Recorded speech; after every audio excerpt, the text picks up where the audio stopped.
In-depth journalism in the Memphis community, the Daily Memphian is of Memphis, not just in Memphis, and seeks to tell the stories of this city.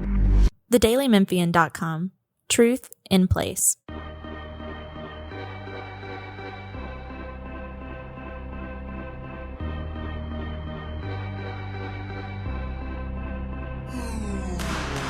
Welcome back to another edition of the Daily Memphian's Memphis Grizzlies podcast. This is your host, Grizzlies beat writer Drew Hill, joined as always by columnist Chris Herrington. Joining you on Monday for a quick turnaround. We said it might be a little bit before we recorded another pod. Turns out it's almost immediately because the Grizzlies decided to do something that we all sort of expected them to do, and they made Tuomas Iisalo the head coach without the interim tag. So he will be coaching the Grizzlies into the 2025-26 season. Again, not a huge shocker, but definitely important news. Chris, what was just your initial takeaway of the timing and sort of the way that this came to be? I think the timing makes it pretty clear that their mind was essentially made up by the end of the season, even though Zach Kleiman said at the closed media session, I haven't made a decision on the coaching hire. We need to digest the season. It may have been that digestion was really just going through all of the exit interviews with players, which I do think you need to do before you tie a knot on it that day, and then having whatever negotiation they were going to have with Iisalo. But it seems to me pretty clear that they had essentially determined that's what they were going to do. By the time they got to that day, they may have, I don't know if determined is the right term, but what I said was that when they made the change to fire Taylor Jenkins and make Iisalo the interim, I think what was happening was less an audition than a test run. It's that, when you've done your research, you pretty much know this is the car you're going to buy, but before you sign the papers, you're going to go drive it around a little bit. Right. And I think that's basically what was happening with Iisalo. I think they were pretty comfortable that that's the guy they wanted. And they just wanted to get a little look at it, get some feedback from players, and sort of, make sure they were as comfortable with what they wanted to do as they thought they were. And I think that's what happened. Yeah, this car may not have been the perfect car. It may not be the Rolls Royce, that the Grizzlies are looking for, but it's got the features that they want. I think that's what they had to decide. How does this thing drive? Does it have the features that I want? And I think they came to that conclusion. I think it'll be best. Like, obviously, there's a lot of different directions that we can go here, because I think in terms of popularity among the fan base, this hire will be split. It'll be pretty closely split. Sure. I think. We won't know if it's a good hire or not. Like, it's almost like, and you dug into the details a little bit of past coaching hires, and it's pretty hard to know these types of things, but there are some indicators. Do you have anything to add before I want to go back and sort of go through the timeline of when he got hired, up until the point where we got on Friday? But do you have any thoughts first on? Well, you bring up like fan reaction, and Yeah. I'm sort of in the place I always am with this. I don't know what fan reaction is, because I don't take like people who tweet the most frequently, the opinions of people who tweet most frequently is necessarily indicative of general fan reaction. I will say that when it comes to a coaching hire in the NBA, like the idea of like the coaching hire exciting the fans is more of a college sports kind of thing. Yeah. And Right. like are Oklahoma City fans excited when Mark Daigneault was made the head coach? Probably not. Are they excited because, hey, Mark Daigneault was slapping backs at the barbecue over the weekend with the Booster Club? No. They're excited because he wins basketball games. That's what they're excited about, right? And so in the NBA, it's really about that. It's not about the personality of the coach. It's not about the idea of the coach. It's about what you do to navigate your team through games and seasons. And whether, people will like the Iisalo hire if he wins games. They won't like it if he doesn't. And they could have hired someone who was exciting, and then that guy started losing games, people wouldn't like it anymore. It's really just all about that. Yeah, no. That's actually something I wrote in my piece on Saturday, that went out on Saturday morning, was like, how are people going to feel about this? Well, maybe ask them a month into the regular season. Right. Because you're right. Like, a college coach can change the dynamic of an entire team given the state of college basketball and roster turnover and all that. An NBA head coach, that's so much less likely to happen in a scenario like this. Okay, so let's go back because this is kind of the way I want to approach this. Memphis hired Tomas as the lead assistant over the summer. Right. If you remember, there was a gap.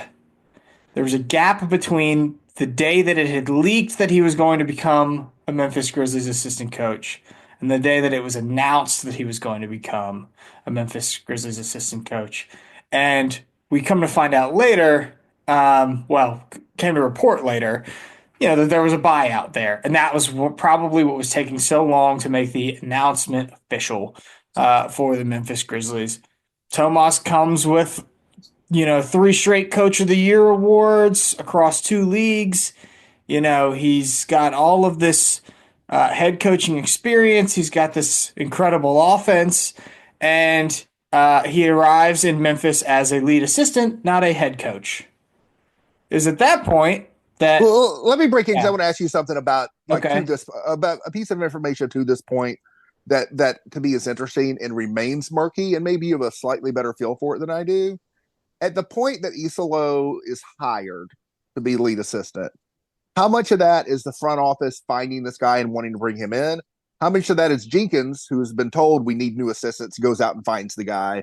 How much of that was actually collaborative? I believe that Taylor Jenkins was aware of Tuomas Iisalo before the Grizzlies front office was aware of him.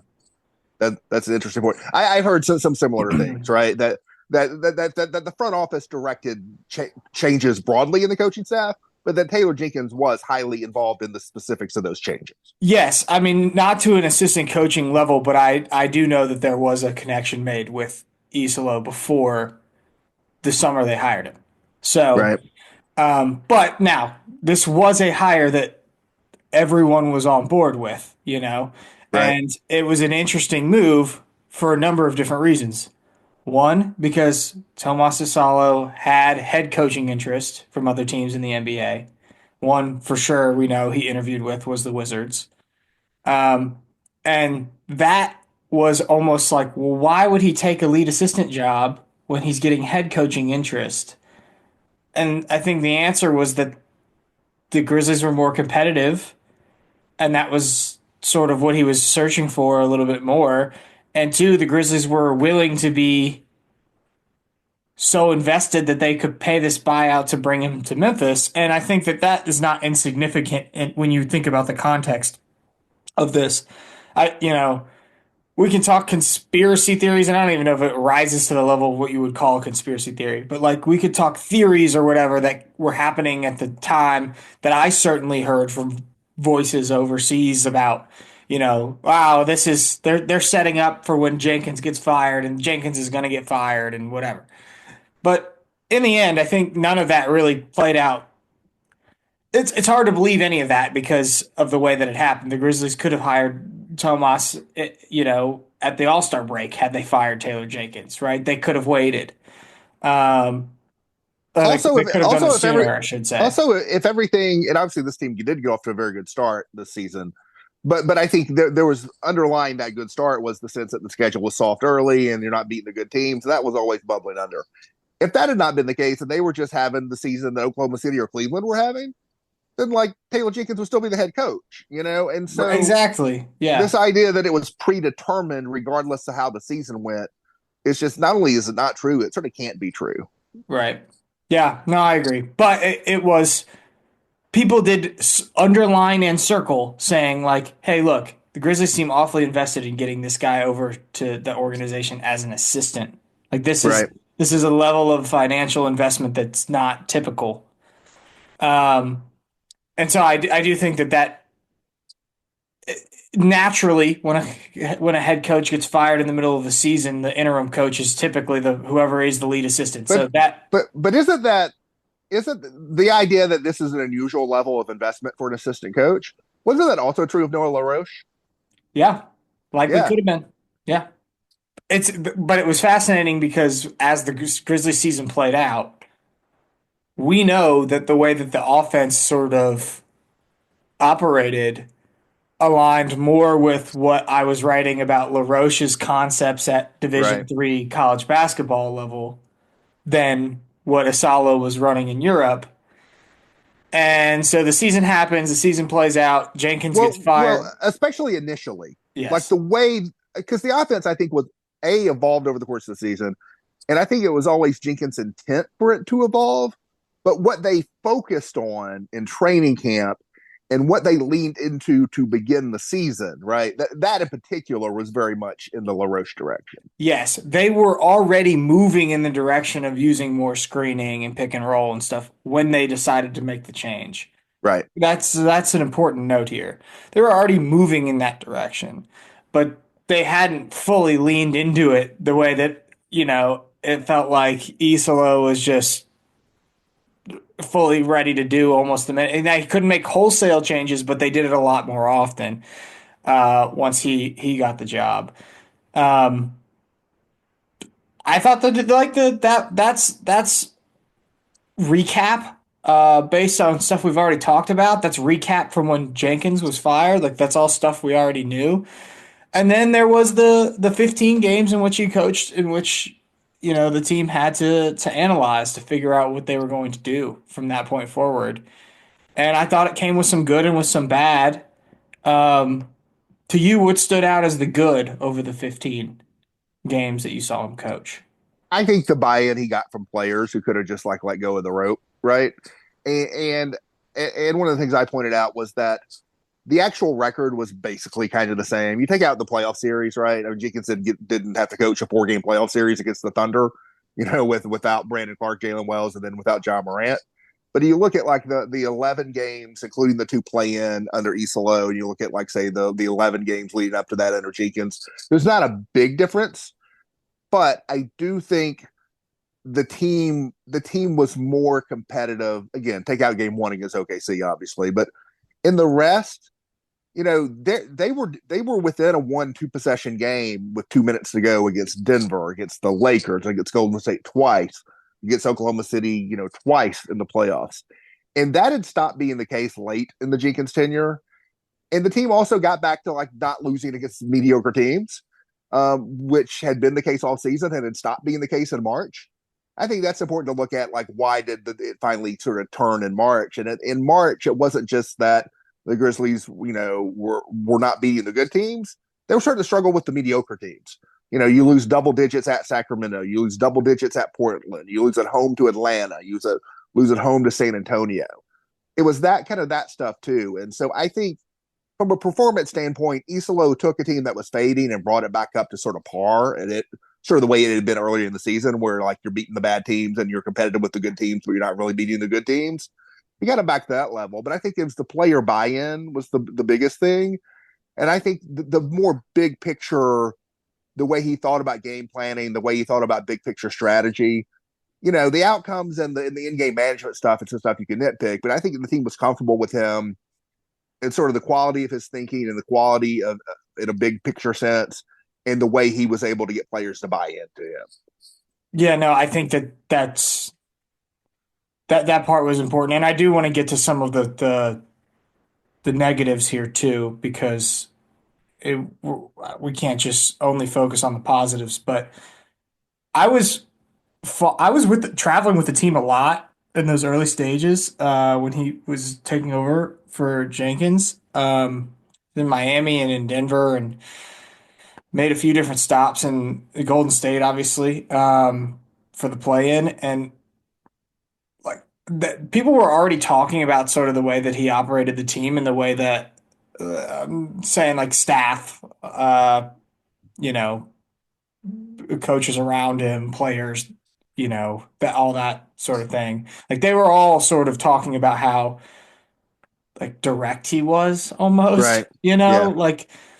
but it was notable because one of the pieces I wrote earlier was voices in Europe sort of speaking on the way in which he arrived and what they made of him as a coach and that sort of thing. And one of the notes was that he doesn't always apply to the typical Scandinavian stereotypes, which is that they're like very serious people, and that he had a more jovial side to him as well. And that was also sort of what was sort of being backed up by what I was hearing from sort of the players and the people around him saying, yeah, this guy's very intellectual, but at least he has a little bit of a lighthearted side to him that comes out and makes him, a voice that the players like being around. And so I think striking that right balance between being direct enough and tough enough to have the job and also being able to balance that within the locker room is ultimately what made the Grizzlies comfortable enough to make him the head coach. That's where I sort of came down on it and what I wrote about. But do you have any thoughts I, on that? I think it probably, and neither of us have really talked or written about this much. And it's a little bit harder to get into, but I wonder, I do think it helps that he was a player. Now, he was not an NBA player, but he was a professional basketball player for a long time. And so to me, when you have that little bit more intellectual demeanor, it probably helps players to identify with you when you've also played, right? And you can bring that aspect to it too. I think it's somebody like Steve Kerr, who it sort of has a little bit more of that personality, but also played basketball and can relate to it from that standpoint. So I think if you're gonna have sort of those, quote unquote, more intellectual qualities, having been a former player is probably also helpful to you to sort of, balance your ability to relate on different levels. So obviously he won over the locker room because you had Ja Morant's as close to an endorsement as possible on exit interview day. I thought, and you've made this point multiple times, it was very notable that Jaren said he can't be one dimensional. That almost felt like an acknowledgement of like, I've got to find a better way to fit into this scheme. Right. And both of those were notable.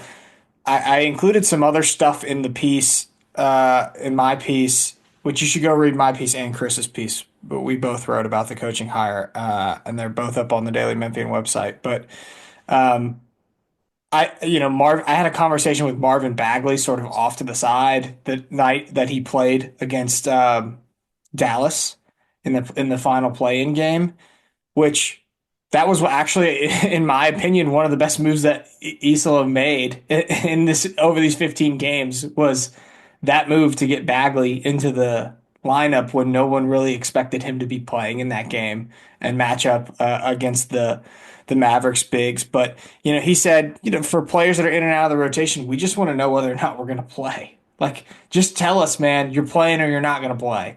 And I'm paraphrasing here, but he said, he's very good at telling the truth, at being a truth teller and just saying it up front. Yeah, you're in or you're out. Whereas, this is not a point that Bagley made, but everyone can sort of acknowledge that Jenkins was at the first sign of trouble willing to go as deep into the bench as possible. And it was actually part of that. That also gathered Jenkins some respect because it allowed a lot of different guys opportunities. But it was a strategy that I don't think was working for them at the end. So I thought it was very clear that he had the locker room.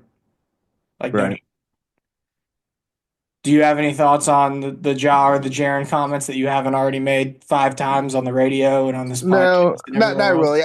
I think it's so far so good on some of that stuff, but I think, as with any coach, that stuff's going to be tested more over time, and we'll sort of see how that goes. I think on some of the in game stuff, he did not cover himself with glory in terms of the situational coaching like late in games. No, no, he did not. That is certain. It was also it's a small sample, and it's also a situation where you've really just been thrown into this, on the fly, and like the coaching staff, not just Iisalo, the whole coaching staff has gotten mixed up because the 2 other assistants got canned as well. And so I can't draw firm conclusions either way about the kind of like situational coach he's going to be next season. But I think that's certainly a question mark that's out there. Yeah. When you're weighing positives and negatives, you can put the locker room into the positives. You can put what became sort of his perceived personality matching with what the Grizzlies wanted as a positive in there. And I remember before we move on to what you were talking about with the situational stuff. I remember being in Denver late in the season. The Grizzlies had just lost their second straight game that they were hoping to win to keep them out of the play-in tournament. And I had to ask some pretty difficult questions there. I think I had brought up that they had lost nine straight, if they still believed that they could, do anything in the playoffs. Is there anything that bothered? I remember asking Iisalo, is there anything that bothers you about the way that this season ended? You were like once the number two seed, and now you're headed towards the play-in tournament. And then I asked him about the late game situations as well. He gave two great answers about the late game situations, but in this scenario, I had just sort of bombarded him with very difficult questions that would probably very annoying to have to answer as a coach. And I remember I was walking through the hall of the arena to the media room that night, and he stopped and turned around and he said, "You'll see when you get in the locker room, the guys are still together." And to me, that was a moment of leadership. And that to me was a moment that sort of made me feel like, okay, maybe this guy is built for this. And that was something that stood out as I was writing, but not something that I included, but something I felt like I Right. could include on the podcast here. Um, and that was obviously a little different than what we would typically get with Taylor Jenkins, but he felt like the need to stick up for his players even more so, like even when the cameras had turned off. And I thought that was, that was for him one of the shining moments. What was the low moment? The 5 second violation. Yeah. Like I thought he had a fascinating answer about the 5 second violation late in that game in terms of what he said about what matters and what doesn't matter. Um, I also think another low moment or Well, another, it was a real that answer yeah, which you used in your piece. It's a real peek into the way he thinks, not just his specific basketball philosophy, but just the way he thinks. Period. And what he basically said to you in that situation was, we focused our limited time on the things that have the greatest impact, not necessarily the things that are going to get the most attention, right? And so I think that was a fair paraphrase of the quote. And this idea of sort of asking those kind of simple questions and thinking about like what's valuable and what isn't, and the different levels of value of things is, I think, a peek into the way he thinks. And his point being that they didn't have a lot of practice time; they only had these shoot arounds, and they were focused on the big picture, like the way we play throughout a game, and didn't have time to get into like practicing specific like late game situations, which you would over the course of a longer season. But this idea of the things that are going to draw the most fan attention are not necessarily the things that are going to matter the most in totality. yeah. I think the words he uses, the stuff that could has the potential to make you look bad. Right, right, Right. right. Yeah, and I think that there were like there's you could certainly question if you want to question whether the Grizzlies are would be better off hiring a coach that was more experienced, and whether or not that would have if you would sub in take your pick of the list of coaches, Mike Brown for uh for Iisalo late in these games, would the Grizzlies have had some of these same offensive struggles in the fourth quarter that where they stalled out and the game went awry, or the 5 second call, or whatever it might be? Would they have found themselves in the same situation? You can't say for sure, but I think that's a fair question to ask. What do you think the drawback is in not choosing a coach like that? Not choosing a coach that's a retread that has previous experience versus someone that has been a head coach for a long time, just not in the NBA. Um, you know, I think and I wrote little bit about this. To me, the biggest risk is someone who does not have head coaching experience. I wrote the same thing when they hired Taylor Jenkins 6 years ago. I think there's a proven pattern that head coaching experience in professional basketball, not necessarily in college, but professional head coaching experience is a better tell for NBA head coaching success than assistant coaching in the NBA. To me, it's a bigger leap from assistant to head coach within the NBA than it is from head coach in some other professional league to head coaching in the NBA. And you can go back through, other international stuff. Like Mike D'Antoni was a really successful international head coach before he came to the NBA. You can go to the old CBA, Continental Basketball Association, where people like George Karl and Flip Saunders were like championship level coaches in that minor league before they got NBA head coaching jobs. And the thing that's happened recently is the G League. The G League head coach has been a training ground for NBA head coaches, right? Taylor Jenkins, he was only 1 year, but he was a G League head coach. Mark Dagnall, Oklahoma City, who I'd mentioned, had a long run as the head coach there. Chris Finch was a G League head coach. Nick Nurse was a G League head coach. Quinn Snyder was a G League head coach. All of this. And so I think the bigger risk would have been to hire the shiny assistant somewhere who had never been a head coach. I don't know that hiring someone with head coaching experience in another league is more risky than hiring someone with head coaching experience in the NBA, because I think the range is so wide and it's easy. The example that popped up to me was like Detroit hired Monty Williams. That was a win the press conference hire. Coach of the year, successful NBA head coach, sure thing. It was a total disaster, right? Yep. Mike Budenholzer, title winning head coach, former coach of the year. They hire him in Phoenix, and it's a mess. Sometimes it goes the other way, right? The Grizzlies, with Lionel Hollins and with Hubie Brown and Mike Fratello brought in guys who had been head coaches before and all had success. And so I just think there's no way to know in any direction on this stuff. But I think there's more risk in hiring the assistant who'd never been a head coach than there is certainty in hiring like the head coach, the former head coach who's like won titles and coaches of the year in the NBA. And so I feel like it's a moderate, the risk level is pretty moderate on Iisalo, even though he's a relative unknown, or was until recently for a lot of people. Let's take a break for a message from our sponsor. Want to make a big impact without getting lost in a big system? Join Youth Villages to be a force for families while becoming part of one. Help make positive changes on a national scale, one community at a time. It takes a family to transform lives. Start with yours. Apply now at youthvillages.org/careers. What do you make of the offense and the way that it played out at the end of the year? And do you think we have enough evidence that this is going to work? I think the Grizzlies, I went back and looked the last 9, so tiny sample, but last 9 games of the regular season, 14th offensively, 14th defensively. That's a very banged up team, obviously in a very different place than the beginning of the season. But do we have enough evidence that this is going to work? No, I don't. In fact, I have a lot of questions. I have questions about, the pace depth stuff, which Iisalo didn't do, but it was his philosophy. When you go back to the beginning of the season and like what the Grizzlies did, yeah, the no pick and roll, wheel concept, maintain the space stuff they did was LaRoche, but the 11-man rotation, fast pace, quick substitution, keep the minutes low, that wasn't just Taylor Jenkins. That was Iisalo. Iisalo went away from that, I think, here late in the season, but I think he'll go back to that to start next season. And I have the same doubts I had about that with Jenkins, right? Like my doubts have not gone away. We'll see if Iisalo gets better results from that, and if he doesn't, how quickly he'll pivot from it. And I think he has shown the ability, the willingness to pivot away from things that aren't working, and that I do like about him. And in terms of like the pick and roll heavy, like Morant ED focus, I wonder about that too, because I do think it's important. Let's assume Jaren Jackson, Desmond Bane are back. They're under contract.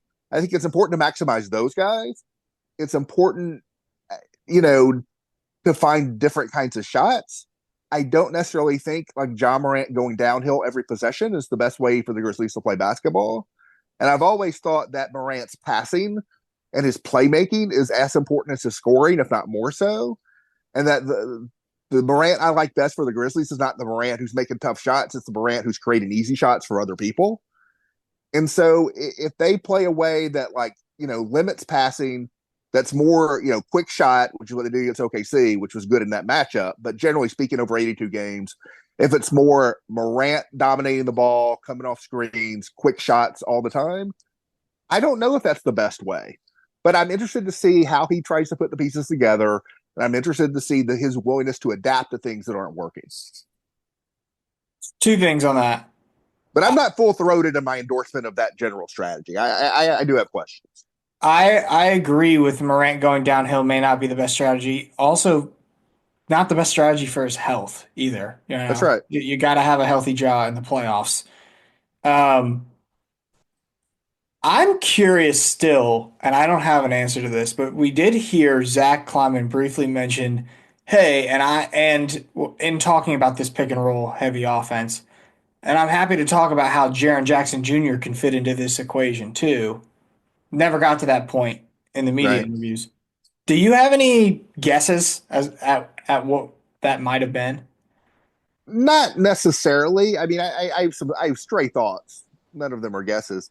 I mean, I do think that he Isalo talked about Jaron as a mismatch thing, and Isalo and Luke Kennard mentioned this, who knew I think knows he's not going to be back, and so it's a sort of interesting person to hear from on stuff. Luke Kennard mentioned this on me today about Isalo being a guy who really likes to find good matchups, sort of more of a matchup hunter than like a pure system guy. And I think if that is true, and him talking about like Jaron as a guy who creates matchup problems for other people, I think he recognizes the value of that. I do think over the course of the Thunder series, and I wrote about this in some detail, I charted touches in some of those games. You could see him adjust to get Jaron better looks. Now Morant going out sort of put the kibosh on that because that made it easier for the Thunder to take stuff away. But I think you saw that with him. I wonder about getting Jaron involved at the more pick and roll. I'd like to see some of that, especially with like, if he's on the floor and Edie is not. I don't know whether Isla will get into that or not. Um, but I think it's an interesting challenge for him because I mean, you've written about this more than anybody. The template for how he played in Europe. I mean, he didn't have a Jaron Jackson Jr. on that team. Like those guys don't exist over there, right? So it's a different kind of tool, different sort of like tool in the kit for him to figure out how to use. Yeah, no, I think that that's definitely right. You're not, or they're younger, right? Yeah. So maybe he is a little bit more of a challenge. Maybe that is a summer project for Tomas to figure out is the best way to use a player like him. But I do like some of the game to game stuff that he did. I think he found the right places to put Scottie Pippen Jr. in the playoffs. I think as we previously mentioned, like going to Bagley in the postseason was probably a move that was unexpected, but one that paid off. Um, so I do like that he has some level of like confidence in what he's doing. I'm with you though. If they're going to continue to play the Stars low minutes at higher intensities, quote unquote, like which we don't know if that's actually the case game to game, I do wonder how much that hurts your overall record as you enter the postseason. If we've learned anything at this point, it's that you don't want to be facing the juggernaut in the first round, right? Yeah, my criticism Miami got that lesson, and Memphis got that lesson.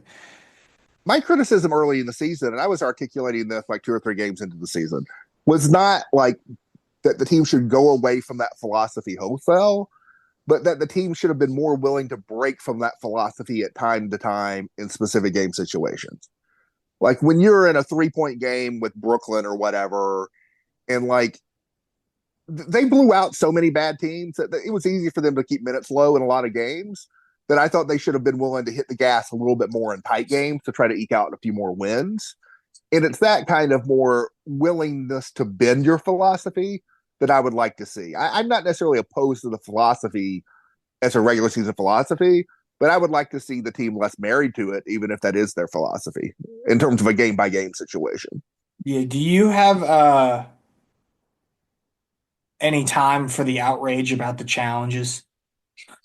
No, so the thing about that, it was very frustrating in Game 4 against OKC because OKC used 2 challenges and won them both. The Grizzlies never even used one, and I didn't like chart this, but I felt like the challenge stuff was pretty sketchy after the coaching change had gotten more sketchy. I think with Jenkins, it started poorly and then it got a lot better over the course of multiple seasons. And I don't think it was handled that well. It didn't seem to be under Isalo. But the wrinkle in that, as I understand it, is not only were they using the same process to make those determinations, it was the same people. That the coaching changes they had made, because Noah LaRoche and Patrick St. Andrews weren't the guys like monitoring the challenges, right? And so my understanding is that not only was it the same process they were using under Jenkins, it was the same process done by the same people. And so, I don't know. I don't care a lot about that in terms of whether this was a good hire or not, because I think that's a thing you can sort of sort out and iron out going into a new season. Yeah, I mean, he got Isola basically was thrown into the deep end here. I th if let me put it this way: if the Grizzlies wanted to come up with every excuse in the book for why things didn't go well at the end of the season, every excuse in the book is at their fingertips here because you had the key injuries, you had the limited time, right? Like whether it's the late game stuff where you can say they didn't have time to practice it, or whether it's the sweep in the first round, you say, well, they're missing key players, like whatever it might be, there is an excuse that's logical available for the Grizzlies and for Isola. And so I don't know how you feel about this, but I think in the end that maybe that makes this a little bit easier to do, even though that they were swept out of the first round. Yeah, no, I think that's right, and I think that goes back to what Kleiman said the day of after the coaching change, where he said, "What I'm looking for is clarity of direction." I mean, he all but admitted on the front end, like, we're handing this guy a tough hand to play, and we're not judging him on the results because we understand like where we're at. You could argue whether they should have held that opinion or not, but they seem to hold that opinion, and that we're looking at this based on process. And so, yeah, I think it made it easier to make that decision, but I sort of think the decision was like 95% made at that point already. Tuomas Iisalo is the Memphis Grizzlies head coach for over or under 2.5 seasons. I'm going to go over. Although, it wouldn't be shocking. It would be a bad look for the franchise if it was under, I would say. I'm going to go over 2.5. I think if you'd put the number at 3, I might have hesitated more.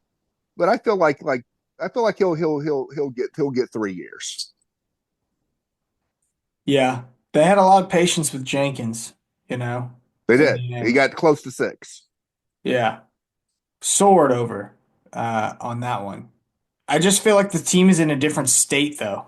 This is not typical for a coach to come over from Europe and land a job like this and have it be for a team with instant pressure to win right now. Like, this is not a rebuilding situation. And I think it speaks to Isolo that he probably could have gone to a rebuilding team and been a coach in the NBA. And he didn't. Now he's the coach of the Memphis Grizzlies. He's on a team with high pressure, with stakes. So this will be the biggest story for now. Where do we think that this? Well, let me ask you this, because Okay. I didn't write about this at all in what I wrote. I thought about it, and then it was long enough. And you wrote about it a little bit, but not a lot. What do we think about sort of make staff makeup in terms of what should happen, what will happen? Do you have any thoughts on that subject? It's unclear at the moment who is going to be back and who will be hired. Sure. I think you just go under. I think it'd be pretty safe to assume a mix. Yeah, that's right. That's almost always the case. That's only an assumption. I'm not reporting anything. Like I would assume it'll be a mix, and then I would like to see him hire at least one person with either past NBA coaching, head coaching experience as an assistant coach. If they can pull that off, I would like at least one person that's been in that position before. This is the kind of situation, and this may not be what they do, but from an outside perspective, this seems like exactly the kind of situation where you have a quote, not even a lead assistant, let's call it an associate head coach. That was actually JB Bickerstaff's title when he was the lead assistant to Fizdale. But you have an associate head coach who has some head coaching experience and is defensive oriented, since so much of the Isolo stuff. And I know people will say like his teams overseas were good on defense too, but there really is a lot of focus on him and on the offensive side. But having, whether it's like, I'm just making up names, completely making up names, but like a Frank Vogel, a Mike Brown, a James Borrego, one of these kind of guys who has been an NBA head coach, who's more of a defensive reputation, to be as like a lead assistant / associate head coach. This seems like exactly the kind of situation where you do that kind of hire. Under one, I can't remember, maybe it was Iveroni. Yeah. There's one thing in the past where they hired Jeff Bezdelik in that role, the Grizzlies did, who had been the head coach of the Nuggets before. That's the lead assistant sort of defensive coordinator type. It feels like some lead assistant that's a defensive coordinator type with a lot of experience is kind of what you do in this situation. I wonder. I agree. I wonder how challenging that person might be to find out there, Yeah, because when you say the name Frank Vogel and you think about Frank Vogel I'm just going to throwing that out. Memphis, I know, I I know. don't think he would do that. I But yeah, understand, but I'm just picturing. I'm just saying, picturing it in my mind. Like it's hard to see a coach with with championship level success sitting behind a first year NBA head coach that just came over from Europe it and would doing it almost. in Memphis and not LA or New York. If Yeah, we're just being real about it. it's a more obscure example that a lot of people won't, even Grizzlies fans won't really recognize. But the Jeff Bezdelek example is probably a better example because it almost the best situation there is someone who has head coaching experience, but maybe no longer really has head coaching aspirations. You know what I'm saying? Which would Mhm. not be the case, I don't think, with like your Vogels or Mike Browns and those kind of guys. So I don't know who that person is, but that kind of person, the experienced hand who's very defensive oriented, seems like who is in a lot of situations who you look for to add to a staff like this. Um, is there any other? I mean, we're talking about just lead assistant. Is there Well, they also had they fired anything their else we player can pull up? development guy, Yeah, so they did. presumably they got to figure that out, right? That I'm not saying was surprising based on the way that the season had gone and what they were trying to go away from and go towards. But the Grizzlies were like very high on Noah LaRoche coming into the season, and it just Right. never, never panned out there, you know? So yeah, you're right. Anthony Carter's been a player development guy. He's very popular on staff. Be curious to watch what happens there. Um, but yeah, we'll see. We'll see what direction Iisalo chooses to go from here. Well, I Well, also think it was notable, and again, we have no idea about who will or won't be retained.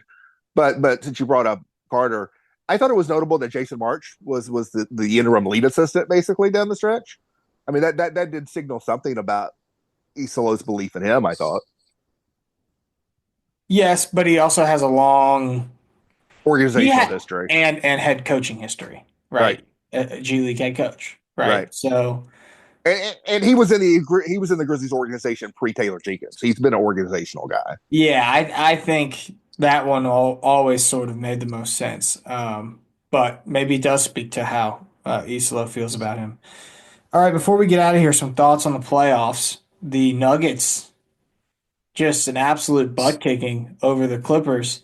Clippers seemed pretty dangerous, and I agreed with you that I thought that if the Clippers got OKC, that would be pretty dangerous. I feel a little bit better about OKC against Denver than I went would I against went LA. I went 7-1 in my first round series picks, and the one I missed was Clippers Nuggets. And like the wild thing about that series is that the Clippers could have swept. Denver wins, I think, game one in overtime, and they win either game 3 or 4 on that controversial Aaron Gordon like buzzer beating dunk or whatever. And like the Clippers could have swept that series, and instead, like they lose the series. And yeah, I don't know. I just don't know if if Denver has the depth, athleticism, and perimeter ball handling to hang with OKC. But that's a really interesting series. You got, the past and likely present MVPs in that series. You got Westbrook going back against the Thunder. Should be pretty good. Yeah, that'll be a fun one. The Warriors bounced the Rockets out of the playoffs. Draymond Green still flailing all over the place. That was a tightly contested series. That felt like the way that the series between Memphis and Golden State was supposed to go in 2022. It There did. was a moment, and I relayed this on our colleague Jeff Calkins show, and I may write about I may use it if I write about the playoffs. Probably not this week, maybe next. But no one really wrote about this coming out of the final media session. But there was a moment in John Morant's, if you remember this in the closing media session, where somebody tried to ask him about like Houston taking a big leap or Oh basically a leap yeah, ahead of the Grizzlies, I remember and, that now. and he Yeah. interrupted the question. He said, "What they do?" And the guy said, "Well, they're the second seed." And Josh kind of nodded and said, "Yeah, I've been the second seed." And like, sure enough, it's very similar to your point. Like, the young upstart, high seed losing to, the been there, done that, which are happening to Grizzlies twice in a row, right? In the second round to the Warriors, and then in Yeah, the but first round to the Lakers. it's like even more so than that though, because of Dylan Brooks and Steven Adams both being there, and it felt Yeah, like I said, that series played out the way that the Grizzlies Warriors series should have played out, where should have gotten 7 games, but Ja got hurt in that right. series, and Steven Adams missed the beginning of that series for COVID, and the Rockets figured out that Steven Adams was a big mismatch for Golden State. Uh, Steven Adams also got injured at the end of that. I think it was a ankle or something. He got injured late in that series too. yeah, So he was sick so early and injured late. Yeah. yeah, but no, and then of course, as soon as the Rockets forced Game 7, you saw a lot of people saying, "Well, the Grizzlies just traded this guy in a salary dump, and then we lose all." In these moments of the playoffs, we lose all attention for all context. We Right. just fire things into the universe, and we forget that Steven Adams is coming off a long knee injury and gonna need a new deal, and yeah. Uh, so anyway, Who I you like? thought that was a good Who series. do you like? Minnesota Golden State. That's a really interesting series. Well, I think I like Minnesota because I think Ant has reached a new level, like in terms of like confidence and type of star. Like there's just different types of stars. There's the Luka Doncic, Jokic, Kawhi Leonard at times during his career level star that just is, you feel like, has the chance to be the best player on the court. And I think Anthony Edwards is the best player in that series. And I think Minnesota's going to win it. If it were a first round series, I think I would pick Golden State, but I'm worried from Golden State's perspective. I'm worried about the quick turnaround going to Minnesota for Game 1. I'm worried about Jimmy Butler's already gotten banged up a little bit in the first round series. Steph Curry's got the thing. I'm worried about that team wearing down, given the age of their stars and the shakiness of their secondary pieces. So I think I do like Minnesota in that series. I think if both teams were starting the first round a little bit more fresh, I might pick Golden State. But I think I do agree on Minnesota. By the way, we just talked about Adams being a advantage for the Rockets against Golden State in that series, and you've got a pretty confident Rudy Gobert at the moment in Minnesota. Not exactly the same types of players, but he can I think he can present a lot of the same problems for Well, the Warriors. well, So you look what he get against the Lakers into that series. That was a team that was basically playing small, and now you have this Warriors team that's basically always plays small. And so yeah, Gobert could be a big factor. yeah. So fun. And then Indiana pulls a big upset last night and beats the Cavs in Game 1. So we got a lot going on, man. That's a fun series too. It's We got a good. lot. As good as the Cavs are, you take an all-star guard off the table, like that changes things for a team. Yeah, no, seriously. All right, well, that'll do it for us this week. We'll be back soon at some point. Make sure you go read Chris and I's stuff over at the Daily Memphian about the new coaching hire. And we'll be back to talk the rest of the summer and Summer League, which will be here in July. Ooh, man.